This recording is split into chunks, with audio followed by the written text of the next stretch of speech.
Transcription number 53. Ready? Start. Mr. Speaker, Sir, yesterday the Honorable Minister and today the Chairman of the Select Committee have fully explained the various clauses of the bill and certain important changes that have been effected by the Select Committee.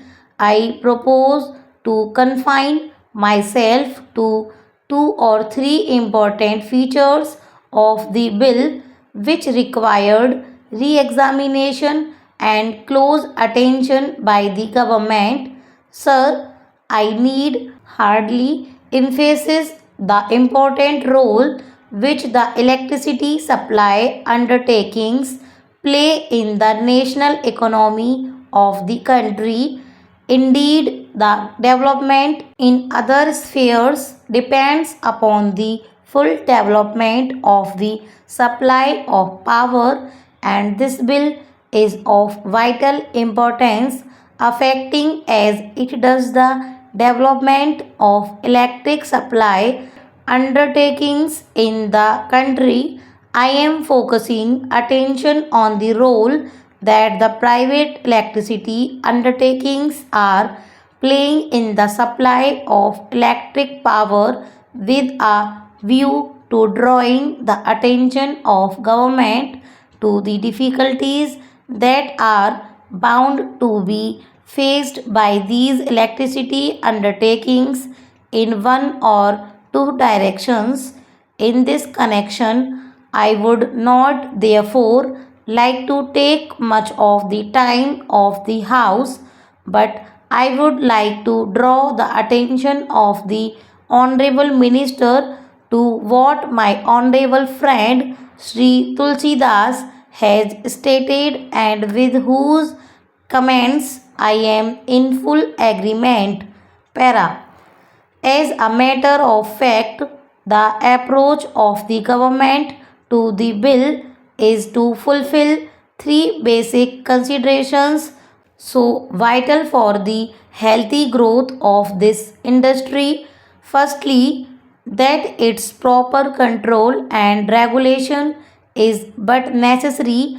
I fully agree that this is subject to certain differences on basic aspects, but the important consideration governing this bill is to attempt at providing suitable incentives to the industry which alone can enable it to increase its capacity to the desired extent.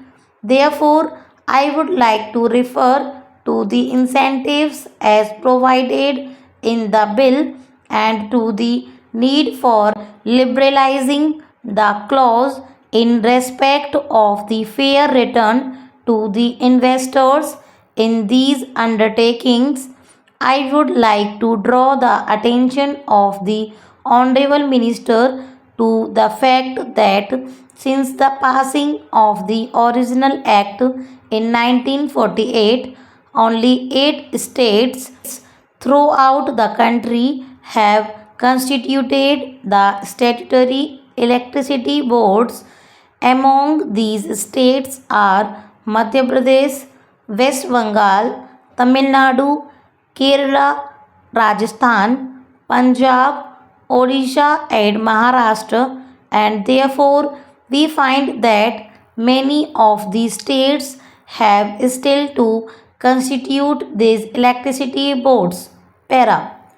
I would like to know from the Honorable Minister why, in the matter of the constitution of electricity boards, many of the states have not implemented the provisions of the bill and what the central government have done to ensure that these electricity boards are constituted in all the states as desired in the provisions of the original act.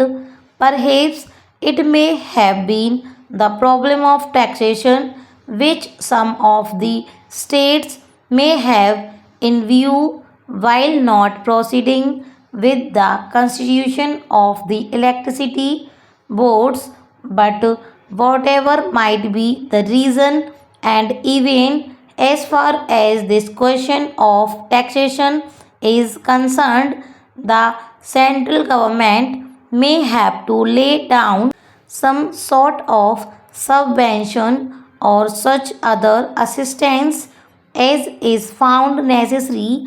I think that this matter of the constitution of the electricity boards throughout all the states is of vital importance and should be looked into by the central government to ensure that necessary steps are taken in the remaining states for the constitution of these boards.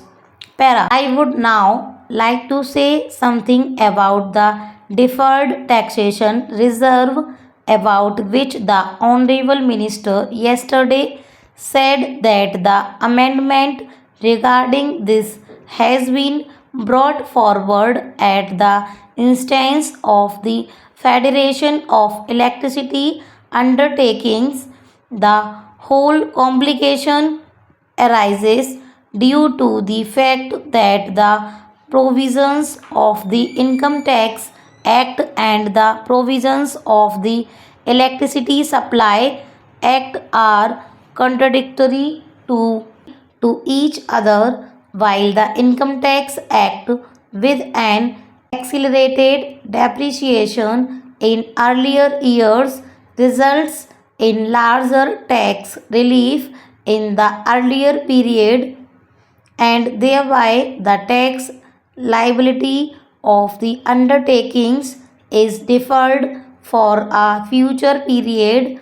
The Electricity Supply Act restricts the provision of depreciation to a much lesser degree, and to that extent the profit of the electricity undertakings in regard to the income tax development and depreciation rates are restricted.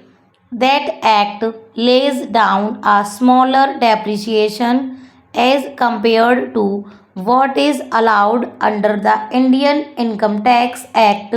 What has now been done has been put with certain restrictions that it does not really solve the demand that was put forward by the Federation. As the matter of fact, if the electricity undertakings should have been allowed to set aside that reserve for taxation liability for future years out of the profits which they earn year by year, out of the rate increase which they have put into force from time to time, that would have met the needs of the situation, but the clause as it has emerged would rather create more difficulties than solve them, and it has